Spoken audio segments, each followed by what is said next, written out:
लाखो रुपये खर्च करूनही हजारातील फक्त 12 जणांना कायमस्वरूपी नोकरी, तरुणांना चक्रव्यूहामध्ये फसवून ठेवलं जाते।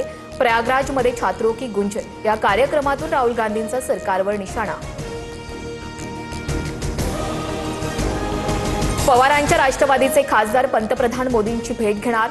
सुप्रिया सुळेंच्या नेतृत्वात सोमवारी सकाळी 11 वाजता भेट होणार। आम्ही विकास कामांसाठी मोदींची खासगी वेळ घेऊन भेटतोय, सुळेंचं भाष्य। शिवसेना पक्ष आणि चिन्हाबाबत सुनावणी सुरू असताना मोदी गद्दारांना का भेटले, ही बाब कोर्टाच्या निदर्शनास आणणार। मोदी शिंदेंच्या भेटीवरून उद्धव ठाकरे आक्रमक। उद्धव ठाकरे महागद्दार, तुम्ही झेंडा किंवा अजेंडा बदलला त्यावरून दुसऱ्यांची तुलना करू नका। राज्याच्या कामासाठी पंतप्रधानांना भेटणं चुकीचं काय? शिंदे सेनेच्या खासदार ज्योती वाघमारेंचं प्रत्युत्तर। भिवू नका, मी तुमच्या पाठीशी, असं मोदी गद्दारांना म्हणाले। मोदींचा हा धमकीवजा संदेश सुप्रीम कोर्टाला शहांना की फडणवीसांना? उद्धव ठाकरेंचा खोचक सवाल। प्रफुल्ल पटेल, सुनील तटकरेंना राष्ट्रवादी ताब्यात घ्यायचे असल्याचं दिसतंय, त्यामुळे सुनेत्रा पवारांना त्रास देणं सुरू। रुपाली ठोंबरेंचा खळबळजनक आरोप। राष्ट्रवादीचे प्रदेशाध्यक्ष बदलले पाहिजेत। अजितदादाही तटकरेंना पदावरून हटवणार होते, रुपाली ठोंबरेंचा दावा। तर तटकरेंबद्दल पक्षाचे प्रमुख पदाधिकारी बसून निर्णय घेतील, हसन मुश्रीफांचं सूचक विधान।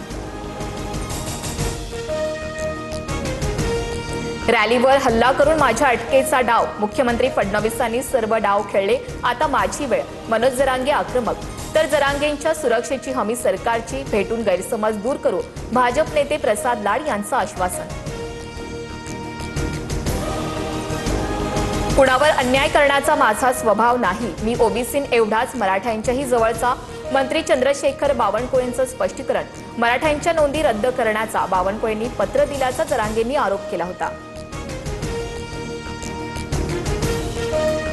भूकंपाच्या धक्क्यांनी नाशिक हादरलं, शहर आणि जिल्ह्यासह अनेक भागात भूकंपाचे धक्के। 4.3 रिश्टर स्केल इतकी भूकंपाची तीव्रता। गेल्या आठवडाभरापासून नाशिकच्या ग्रामीण भागांमध्ये भूकंपाचे धक्के।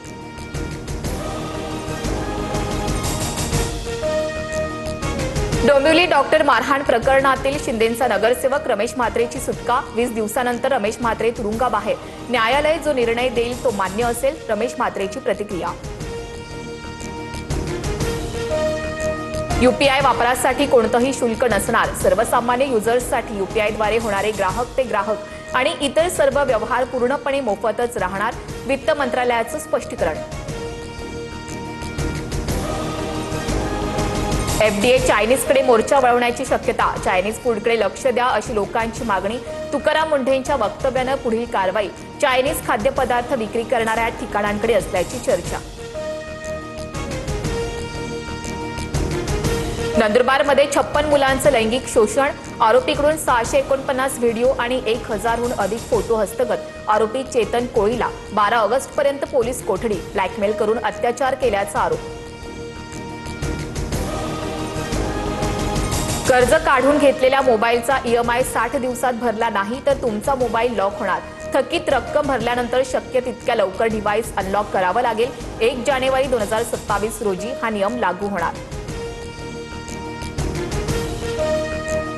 भारतावर अमेरिका पुन्हा 100% टॅरिफ लावण्याची शक्यता। रशियाकडून पेट्रोलियम उत्पादन खरेदी करणाऱ्यांवर अमेरिका दंड लावणार। अमेरिकेच्या सिनेटमध्ये महत्त्वाचं विधेयक मंजूर।